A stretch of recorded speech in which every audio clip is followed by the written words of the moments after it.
The room went completely silent when the man on the phone said, "Yes, ma'am, we'll move forward under your command." I could feel Daniel's mother's eyes on me, sharp and confused.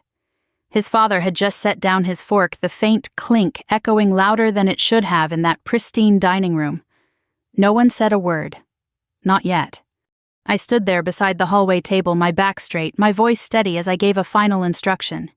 "Keep it contained until I get back. I'll review everything personally." "Yes, ma'am." The call ended. When I turned around, every face at that table had changed. And that's when I realized I hadn't planned for what came after. 3 hours earlier, I had stood in front of my closet holding 2 dresses. One was navy blue, tailored, the kind I wore to official functions when I needed to represent more than just myself. The other was older, soft cotton, faded at the seams, something I hadn't worn in years but couldn't quite throw away. I chose the old one. It wasn't a mistake, it was a decision. I slipped it on slowly, smoothing the fabric over my hips, catching my reflection in the mirror. No insignia, no polished shoes, no trace of rank or authority, just a woman in her late 30s with a simple dress and a calm expression. I pulled my hair back into a low, practical style, not the tight regulation bun I wore on base, but something softer, less defined. I left my makeup minimal, almost invisible. When I stepped out into the living room, Daniel looked up from his phone and paused. "You sure about that?" he asked. I smiled lightly. "It's just dinner." He hesitated. That small pause told me everything I needed to know. Daniel loved me. I didn't doubt that. But he also came from a world where appearances mattered. His parents had built a life around status, what you did, how you looked, who you knew. It wasn't cruel exactly. It was just ingrained. I was thinking, I said, slipping on my shoes, I might keep things simple tonight. Simple how? "I'll just tell them I work in administration for the Army." He blinked. "That's not exactly the full picture." "No," I said calmly, "it isn't." He studied me for a moment, searching my face. "Why?" I picked up my coat and met his gaze. "Because I want to know who they are before they know who I am." That answer didn't sit comfortably with him. I could see it in the way his shoulders shifted. "They're good people," he said, "just traditional." "I'm not trying to trick anyone," I replied. "I just don't feel like leading with a title tonight." He nodded slowly, though the doubt didn't leave his eyes entirely. "All right. But if it gets weird, I'll handle it." That part at least he believed. The drive to his parents' house took about 40 minutes. Late afternoon sunlight stretched across the highway, turning everything gold and quiet. Daniel kept one hand on the wheel, the other resting lightly near mine, though neither of us spoke much. I didn't mind the silence, I used it. In my line of work, you learn to read situations before you step into them. You learn to listen for what isn't said. And tonight, I had a feeling there would be plenty of that. When we pulled into the driveway, I took a moment before opening the door. The house was large but not flashy. Clean lines, well-kept lawn, a place built to signal success without needing to shout it. The kind of home where expectations lived in the walls. Daniel walked around to my side and opened the door for me, a small gesture, polite, practiced. "You ready?" he asked. I nodded, always. His mother opened the door before we even knocked. "Daniel," she said warmly, pulling him into a brief embrace before turning to me. Her smile remained, but it shifted just slightly. "And you must be," she began. "Emily," I said, offering my hand. She took it, her grip light, her eyes scanning me in one quick, efficient glance. Dress, shoes, hair, no judgment spoken aloud, but I'd seen that look before. "Welcome," she said, stepping aside. His father stood in the living room waiting. He didn't move forward immediately. He simply observed as we walked in. "Dad, Daniel said this is Emily." I extended my hand again. "It's nice to meet you, sir." He shook it firmly. "You too." His tone was neutral, controlled. We exchanged a few polite words before moving into the sitting area. The room was arranged carefully, every piece of furniture in its proper place, every surface clean. His mother offered drinks. I accepted water. "So, Emily," she said after a moment, settling into her chair, "Daniel tells us you're in the military." "Yes, ma'am." "What do you do exactly?" There it was, the question. I kept my voice even. "I work in administration for the Army." A small pause followed. Not long, just enough. "I see," she said. His father leaned back slightly. "That must be Stable work. It is. He nodded once as if confirming something for himself. The conversation moved on, but the shift had already happened. I felt it in the way his mother's questions changed from curiosity to evaluation, in the way his father stopped asking follow-ups, in the subtle, almost invisible recalibration of expectations. Daniel noticed it too. I saw it in the tightening of his jaw. But he didn't say anything.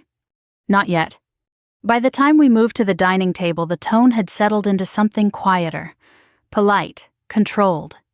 His mother had prepared a full meal: roast chicken, vegetables, fresh bread. Everything placed just so. We sat. And I waited. Because I had seen this before. Not in homes like this, not exactly. But in rooms where people made decisions based on what they thought you were worth. The only difference was, this time I had chosen to let them.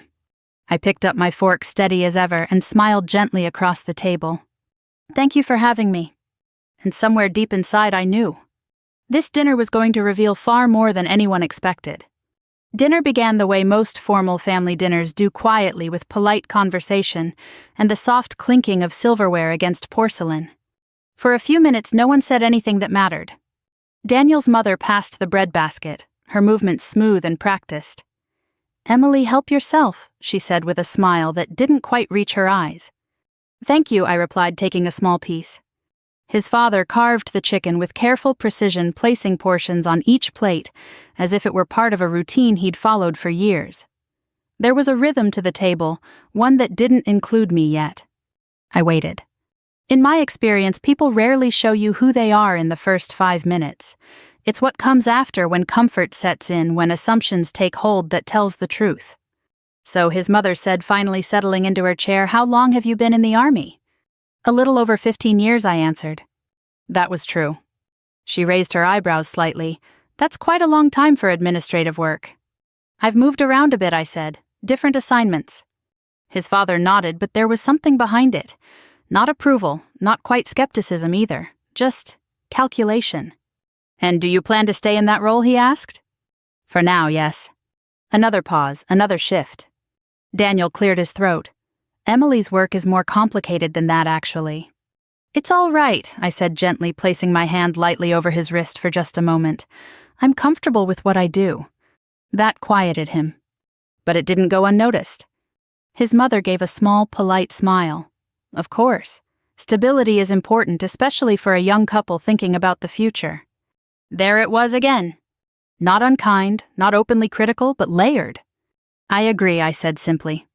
She studied me for a second longer than necessary. "And your family, are they nearby?" "No, ma'am, they're back in Ohio." "Oh," she said, "small town." "Yes." That must have been quite an adjustment, moving into all this. Her hand gestured lightly around the dining room. "It was," I said, "but you get used to change." That answer seemed to settle something for her. Across the table, Daniel shifted in his seat. I could feel the tension building, not explosive, just quiet and persistent, like pressure behind a closed door.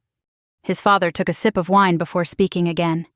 "Daniel mentioned you met through mutual friends." "Yes, sir." "And how long have you been together?"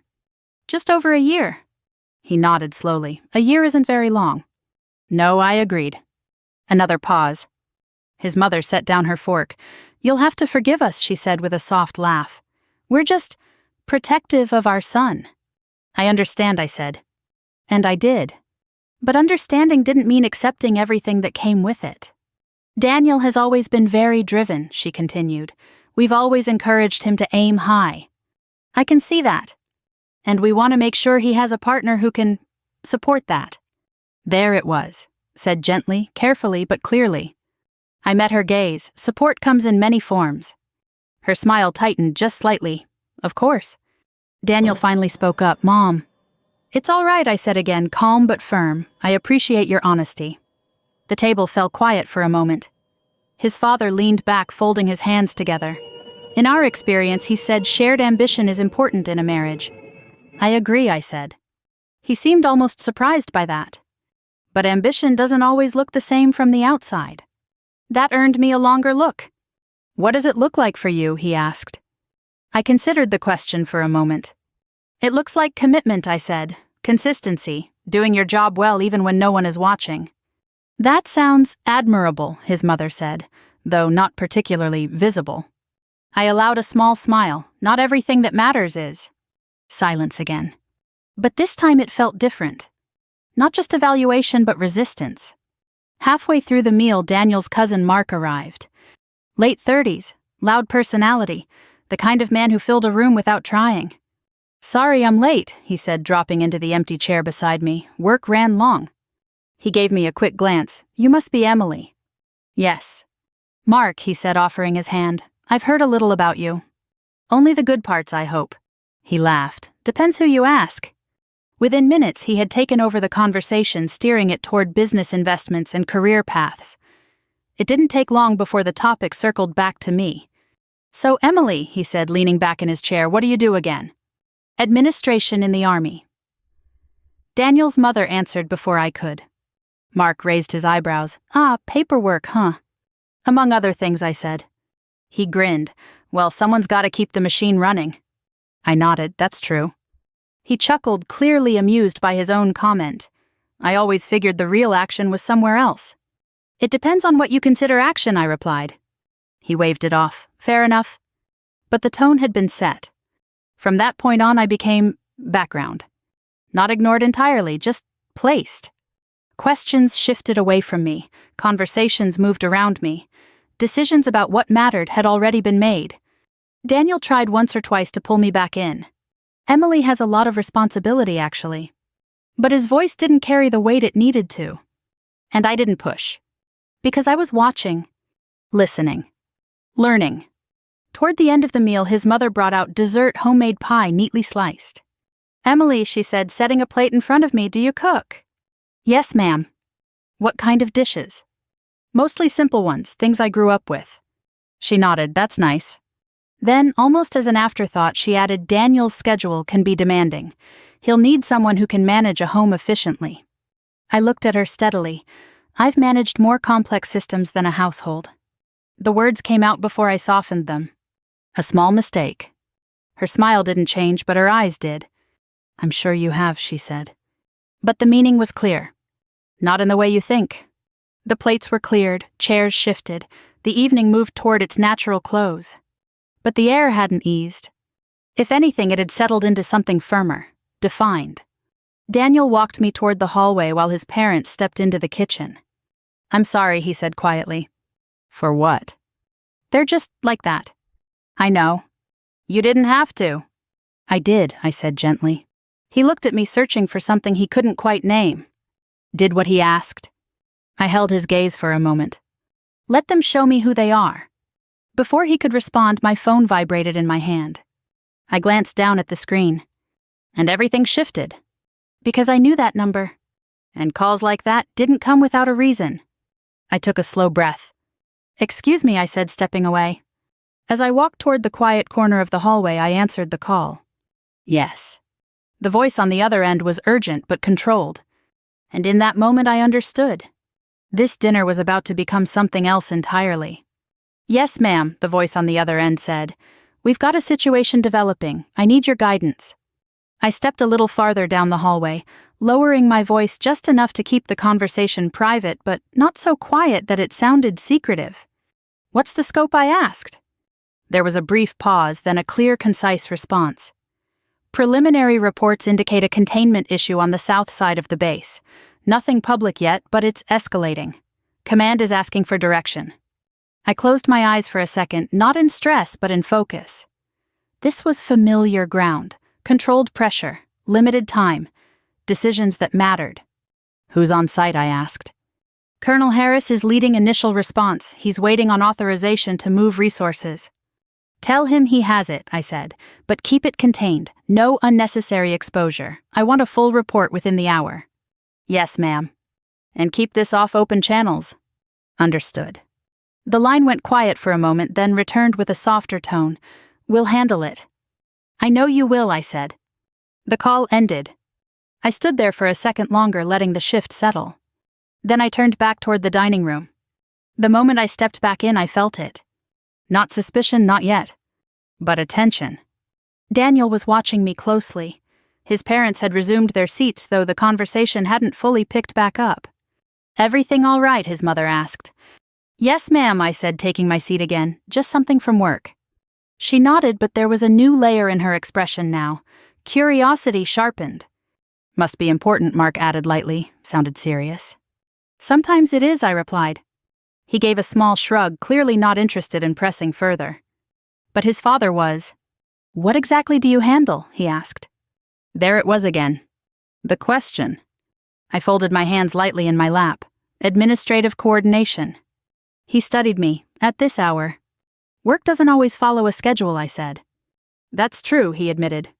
But he didn't look convinced. Daniel leaned forward slightly. Like I said, her role's more involved than it sounds. I glanced at him, then back at the table. It's nothing unusual. That answer seemed to close the door for now.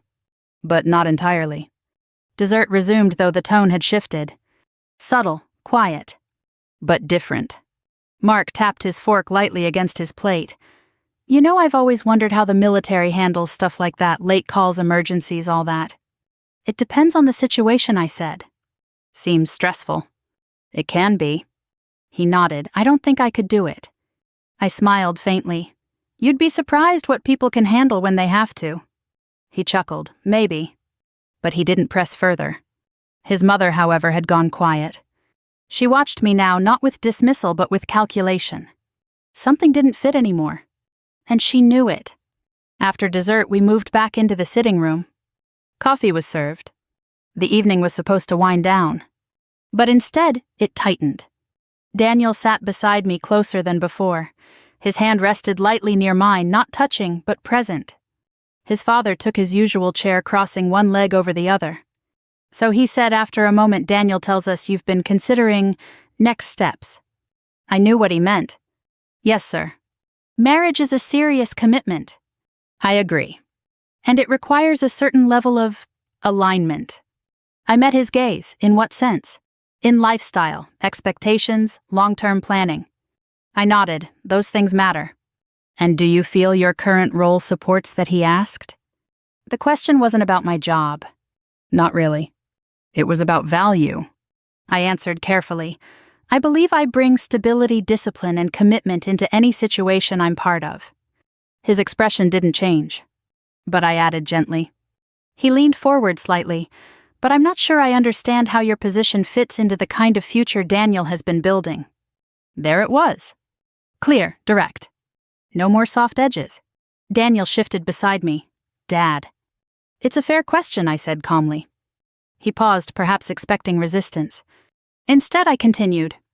You're asking whether I meet your expectations. I'm asking whether you're the right partner for my son. I held his gaze. That depends, I said. On what? On whether you're evaluating me based on who I am or what you assume I am. The room went still. Mark let out a quiet breath. Daniel's mother set her cup down carefully. His father's eyes narrowed just slightly. And which do you think it is, he asked. I think I said evenly, you've made a decision without having all the information. He leaned back again. Then perhaps you should provide it. A simple statement. But heavy.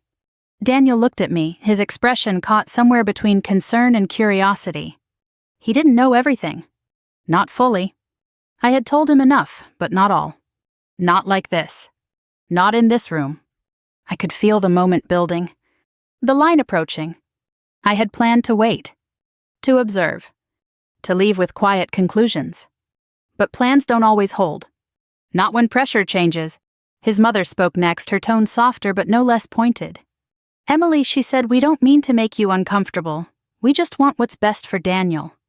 I understand, I said. And from what we've seen, we're not sure you fully align with that. There it was. Not cruel, but final. A judgment. I took a slow breath. Not out of frustration, but clarity. Because in that moment I knew something important. They weren't bad people. They were just certain. Certain of how the world worked. Certain of what success looked like. Certain of what mattered. And they had placed me outside of that. Without knowing. Without asking. I set my cup down gently. May I ask you something, I said? His father nodded. If I had told you something different earlier about my work, would this conversation be different? He didn't hesitate. Yes. Honest. At least that. And that's exactly why I didn't, I said quietly. The silence that followed was deeper than before. Not tense.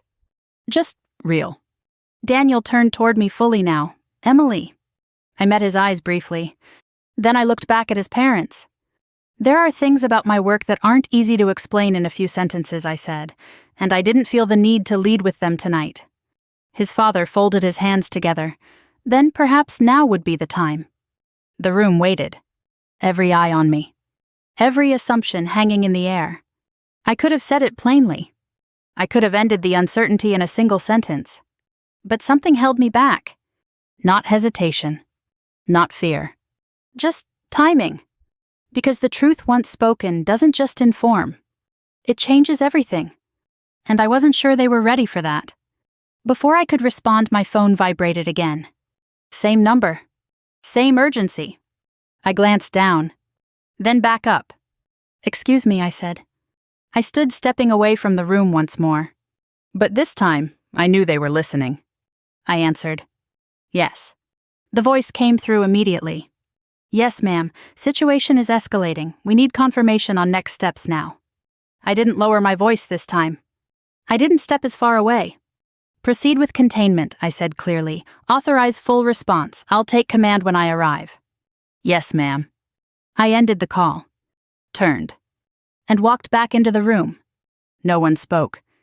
Because now, they had heard enough to know. Something wasn't what it seemed. When I stepped back into the living room, I didn't rush to sit down. For a moment, I simply stood there. Not to make a point, not to create a scene, but because I understood very clearly that the room I had walked out of was not the same one I was walking back into. Daniel's mother was still holding her coffee cup, though she hadn't taken a sip. His father sat straighter now, his posture no longer relaxed. Mark had stopped pretending to be casual, his attention fixed directly on me. And Daniel, he was looking at me like he was seeing something for the first time. Not entirely new, but not entirely familiar either. I took a step forward and returned to my seat, placing my phone calmly beside my cup. No one spoke right away. The silence stretched, not uncomfortable but expectant. Finally, his father cleared his throat. That sounded significant, he said. I nodded once. It is. He leaned forward slightly, care to elaborate.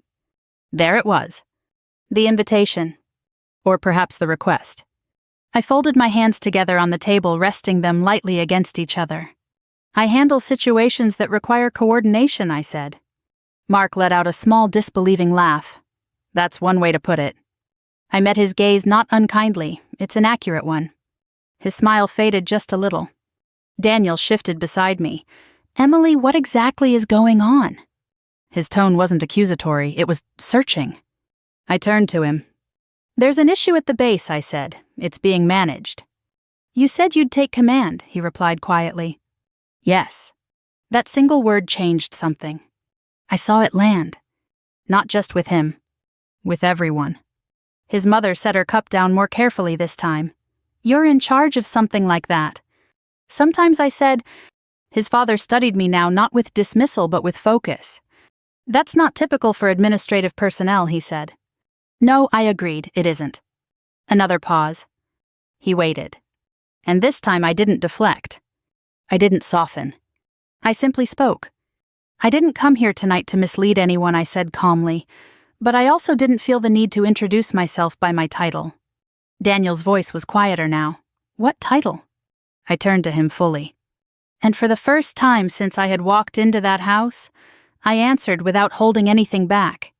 I'm a 2-star general, I said, in the United States Army. The words settled into the room like something physical. Heavy. Real. And impossible to ignore. Mark blinked.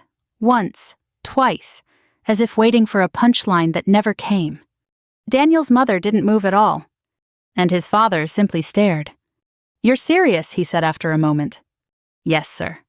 The silence that followed was different from the others. Not tense. Not uncertain. Just undeniable. Because there are certain truths that don't leave room for interpretation. And that was one of them. Mark leaned back slowly in his chair. That's not something people usually leave out. I wasn't trying to hide it, I said. I just didn't think it should define the conversation. He gave a short laugh, though it didn't carry the same confidence as before. Well, it kind of does now. I didn't respond to that. Because he wasn't wrong. Across from me, Daniel's mother finally spoke. You're telling us, she said carefully, that you command troops. Yes, ma'am. How many? Enough that it matters. That answer wasn't meant to be evasive. It was meant to be respectful. She absorbed it slowly. And you've been doing this while presenting yourself as someone who works in administration, I finished gently. Which is still true, just not the whole picture. Her eyes moved over me again, but this time the assessment was different. Not dismissive. Reevaluating. His father exhaled quietly, leaning back into his chair. I see, he said. 2 simple words. But they carried weight. Because what he saw now wasn't what he had expected.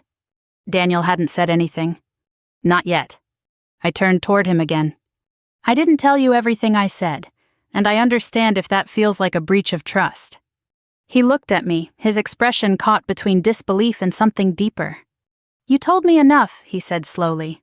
I just didn't realize how much more there was. That's fair. Why not just say it, he asked. Because I needed to know something first. What? I met his eyes. Who you were when none of it mattered. He held my gaze for a long moment, then nodded once. Not fully satisfied, but understanding. His father leaned forward again, resting his elbows on his knees. You understand how this looks from our perspective, he said. I do. You come into our home, present yourself one way, and then I present myself as I am, I said calmly, just without context. That's not a small omission. No, I agreed, it isn't. He studied me carefully. And what exactly were you hoping to learn? I considered the question. Whether I would be treated with respect, I said, before any titles were involved. The honesty in that answer landed harder than anything else I had said that evening. Because it wasn't about power. It wasn't about position. It was about something simpler. And more revealing. His mother shifted slightly in her seat. We didn't mean any disrespect, she said. I know, I replied. But you have to understand, she continued, we were trying to evaluate. Me, I said. Yes. And now I asked. She hesitated. Because now, the evaluation had changed. Not just in outcome, but in direction. Mark cleared his throat. Well, I guess that explains the phone calls. Yes, I said. And the take command part, he added. Yes. He shook his head slowly. Didn't see that coming. That was the point, I said quietly. The room settled again. But this time there was no returning to what it had been. Because once assumptions break, they don't rebuild the same way. Daniel's father stood up after a moment, walking slowly toward the window. He didn't say anything right away. He just stood there looking out at the darkening yard. Then finally he spoke. I may have misjudged you, he said. It wasn't an apology. Not yet. But it was movement. And sometimes that's where change begins. I nodded once. We all make judgments, I said. The question is what we do after. He turned slightly, considering that. Daniel's mother looked at me again. But now there was no trace of dismissal. Only reconsideration. And perhaps something else. Something quieter. I picked up my cup, taking a slow sip. The coffee had gone cold. But I didn't mind. Because the evening had shifted. Not into conflict. Not into triumph. But into something far more real. The moment after the truth is known. When people have to decide who they are going to be next. For a while no one spoke.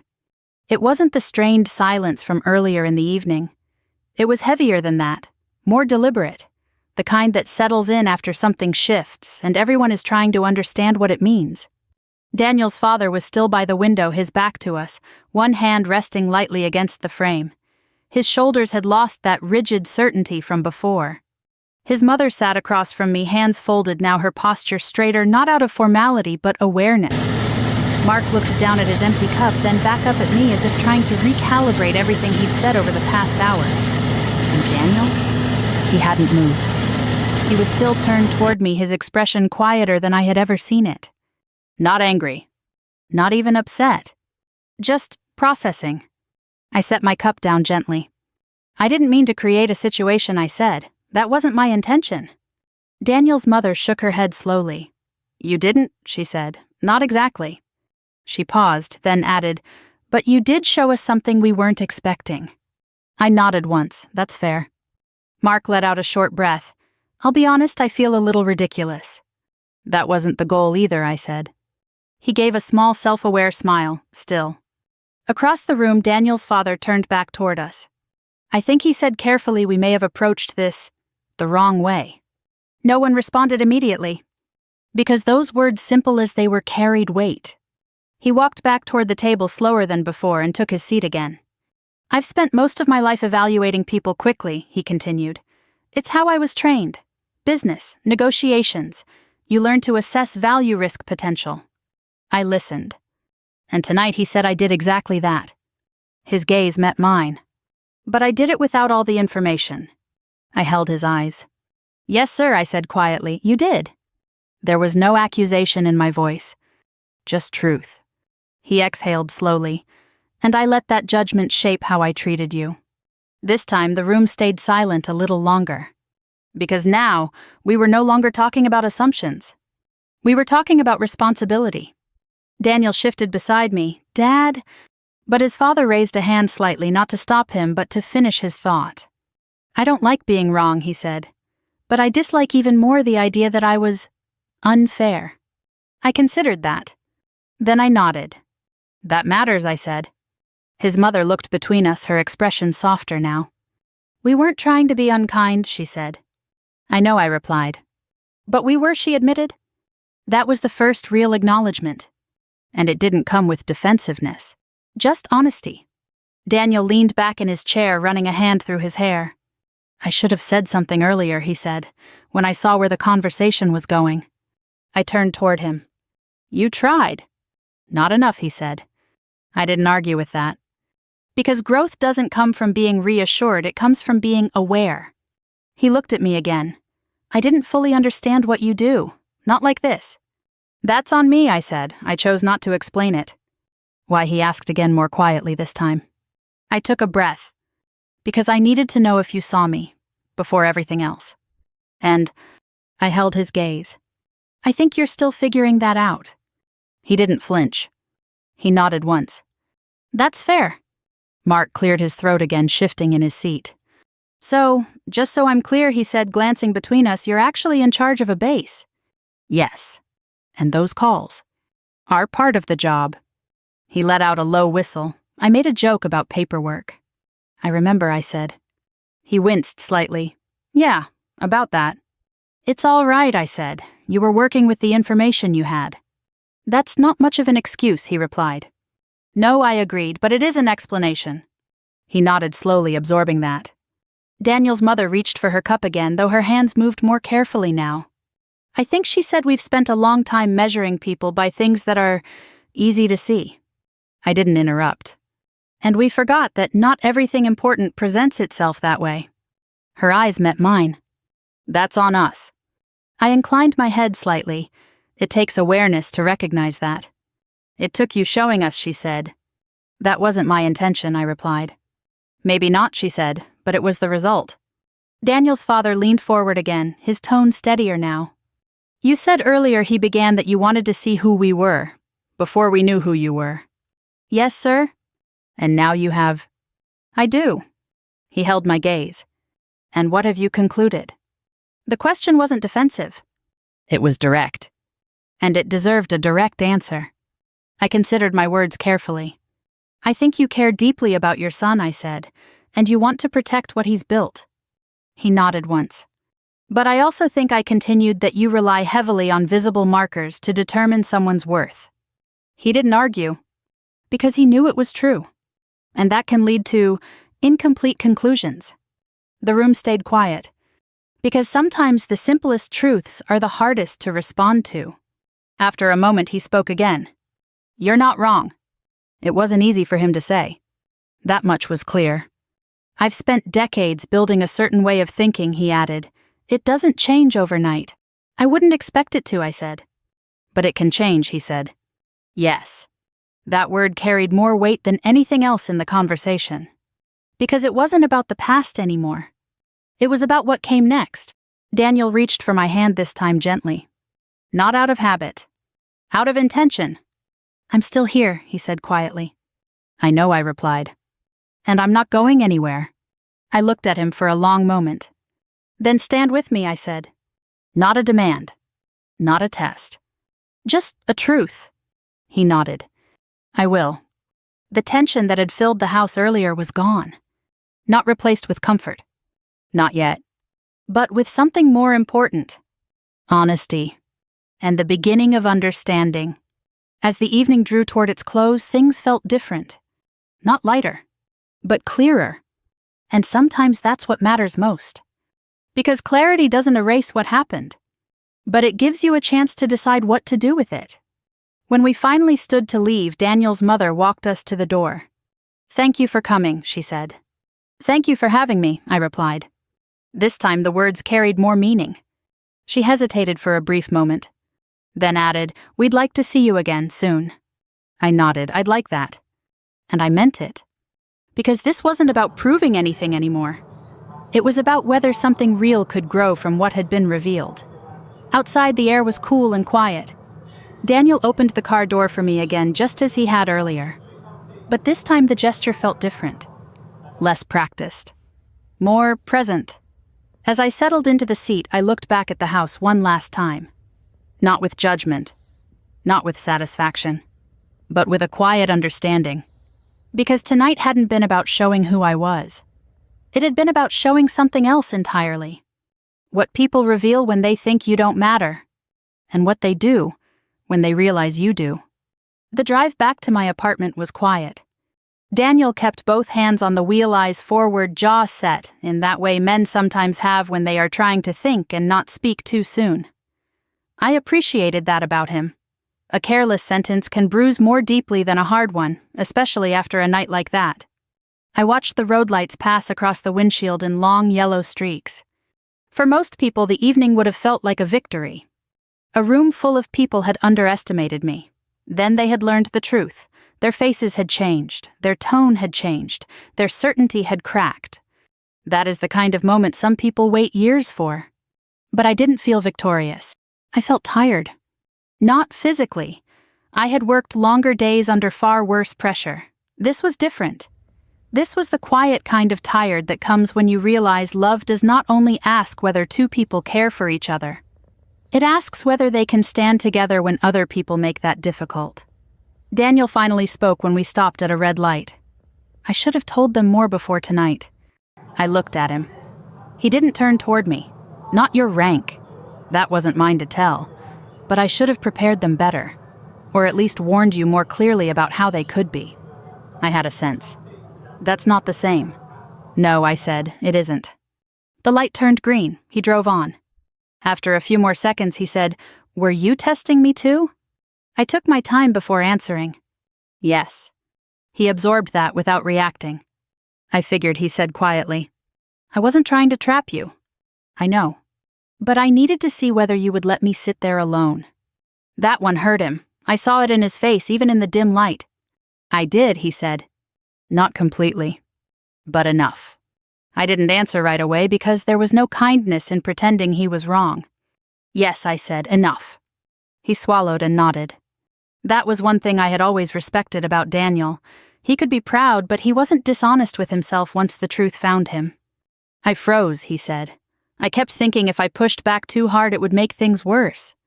That's a common mistake, I said softly. He gave a sad little laugh. That sounds like something you'd say in a briefing. It probably is. For the first time all night, a small warmth passed between us. Then it faded back into seriousness. I love my parents, he said, but I saw it tonight. I saw what they were doing. And what were they doing? They were measuring you. I nodded. And I let them, he added. That's the part you need to remember. He pulled into the parking lot of my building a few minutes later but didn't turn off the engine right away. I don't want a marriage where you have to defend yourself alone, he said. Neither do I. I don't want you to feel like you have to hide who you are around my family. I didn't hide because of them, I said. I withheld because of what I needed to learn. He turned toward me then. And what did you learn about me? I looked at him for a long moment. That you love me, I said. But love needs a backbone. He looked down at his hands. That's fair. It's not meant to wound you. I know, he said, but it should. That answer stayed with me. Because sometimes a wound is not punishment. Sometimes it is the place where growth begins. 2 days passed before his mother called. I was in my office at the base when my assistant knocked lightly and opened the door. Ma'am, Daniel's mother is on your personal line. I looked up from the folder in front of me. That surprised me. Thank you. Put her through. A moment later, her voice came over the phone. Emily. Yes, Mrs. Whitmore. There was a pause. Please call me Patricia. I leaned back slightly. All right, Patricia. I hope I'm not interrupting anything important. I looked at the stack of reports on my desk, then at the clock. You're all right. Another pause. I wanted to apologize. I said nothing. Not because I wanted to make her uncomfortable, but because an apology deserves room. Too often, people rush to rescue others from the hard part of saying it. She continued. I judged you before I knew you. I asked questions that sounded polite but were not kind, and I made assumptions about your worth based on a dress, a job title, and my own narrow idea of what success looks like. Her voice wavered slightly at the end. That mattered. I appreciate you saying that, I said. I've been thinking about it since you left. Harold has too, though he is slower to admit things. That made me smile faintly. I understand. I don't expect you to forget it. I won't. No, she said softly. I suppose you shouldn't. There was honesty in that too. Then she asked, would you consider coming to dinner again, just you and Daniel? No cousin, no interrogation, just dinner. I looked through the window of my office out toward the flag, moving in the afternoon wind. I would consider it, I said. That's more than I deserve. Maybe, I replied, but it's enough for a start. That evening, Daniel came over with takeout from a little Italian place near my building. He brought 2 paper bags, one tired smile, and no excuses. We ate at my kitchen table, the kind with one uneven leg and a scratch near the corner from when I had moved it myself after a long deployment. Halfway through dinner, he said, Mom called you. She did. She called me after. I waited. She said she apologized. She did. He nodded. Dad wants to talk too, in person. That will be harder for him. I know. Are you ready for that? He looked at me. I think I am. That wasn't my question. He set his fork down. Then he said, I'm ready to stand beside you this time. I believed he meant it. But life had taught me that meaning well is only the first step. The real test comes when comfort is threatened, when family disapproves, when old patterns ask to be obeyed. So I didn't say good. I didn't say that fixes it. I simply reached across the table and took his hand. We'll see, I said. He nodded. And for now, that was enough. The second dinner happened the following Sunday. This time I did not wear the old dress. I also did not wear a uniform. I chose a simple gray blouse, dark slacks, and a necklace my mother had given me before she passed. Nothing flashy, nothing hidden, just me. When Daniel and I arrived, his father opened the door. Harold Whitmore looked smaller than he had the first night. Not weak, just less armored. Emily, he said. Mr. Whitmore. He stepped aside. Please come in. The house looked the same, but it felt different. There were no extra guests, no performative table setting, no cousin making jokes from the side. Patricia greeted me in the kitchen with a sincere hug that lasted just long enough to be awkward, but not false.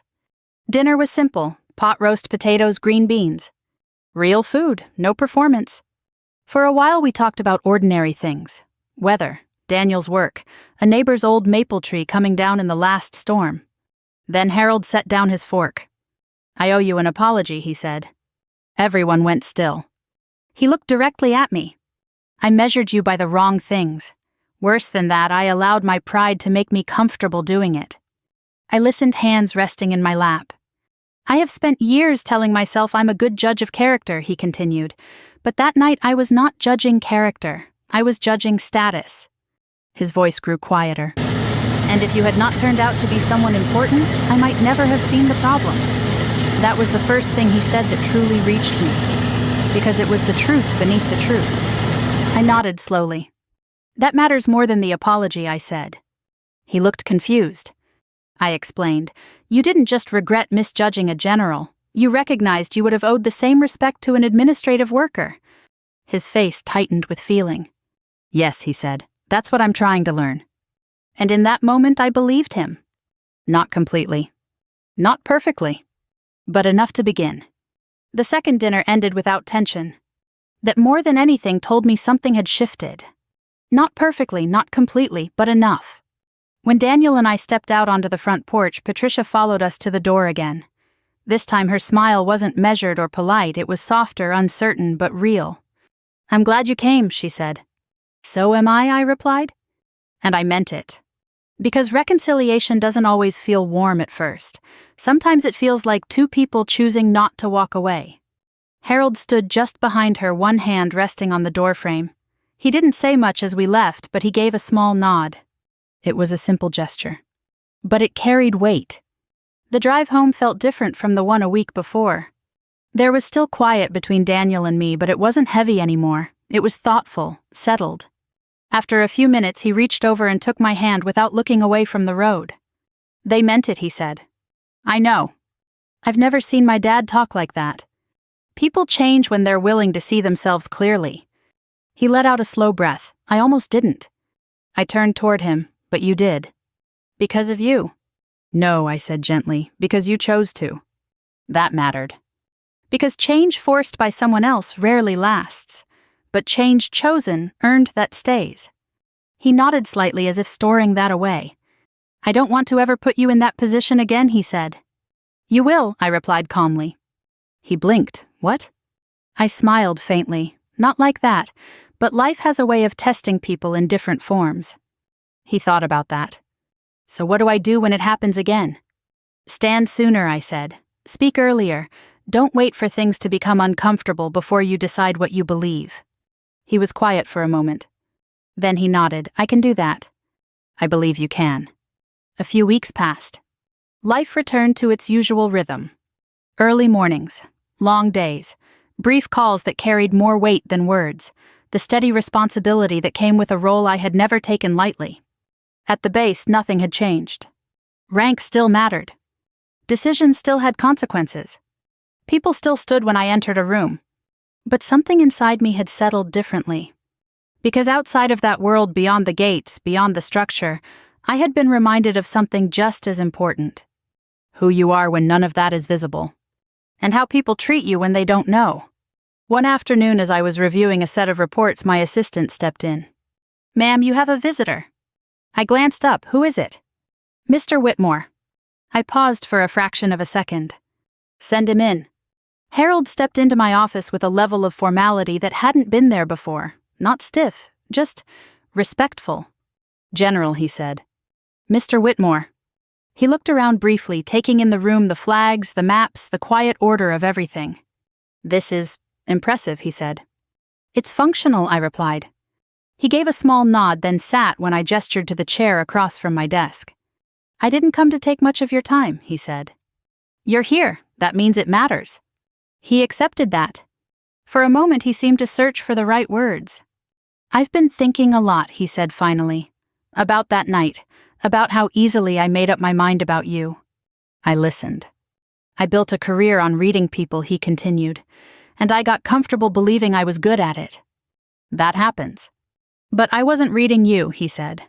"I was reading what I expected to see." "That's more common than you think." He nodded slowly. "I wanted to thank you," he said. That surprised me. "For what?" "For not using your position to make a point." I leaned back slightly. That wouldn't have taught anything. "No," he agreed. "It would have just made me defensive." "That's not the same as learning." He let out a quiet breath. "Exactly."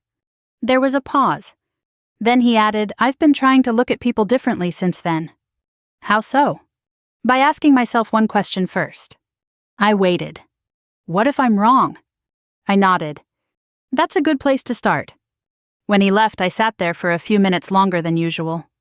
Not thinking about work, not thinking about rank. Just reflecting. Because in all my years of service, I had learned a great deal about leadership. About responsibility. About making decisions when the cost of being wrong was high. But that night and everything that followed had reminded me of something just as important. That leadership doesn't begin with authority. It begins with how you see people, and whether you give them the dignity of being more than your first impression. A month later, Daniel and I stood together at a small family gathering. Nothing formal, just a backyard barbecue at his parents' house. This time there were no questions about my job. No careful evaluations. No quiet tests. Instead, Patricia handed me a plate and asked about my week. Mark, still a little embarrassed, kept his jokes light and harmless. And Harold simply treated me as part of the family. Not because of what I was, but because of who I had shown myself to be, and who he had chosen to become. As the sun began to set, Daniel stepped closer to me, his hand resting lightly at my back. "You were right," he said. "About what?" "That night wasn't about proving who you are." I looked at him. "It was about showing who everyone else was." I smiled softly. "And what we chose to do after that." He nodded. "And I'm glad we didn't walk away." "So am I. If there's one thing I've learned, it's this. People will show you who they are when they think you have nothing to offer them. That moment, quiet, unguarded, is where truth lives. But what matters more is what happens next. Whether they stay the same, or choose to grow, and whether you give them the space to do it. If this story meant something to you, if you've ever been judged too quickly, or if you've ever had to face your own assumptions, take a moment to reflect on it. And if you believe stories like this matter, consider sharing it with someone who might need the reminder. Because sometimes the smallest shift in how we see each other can change everything.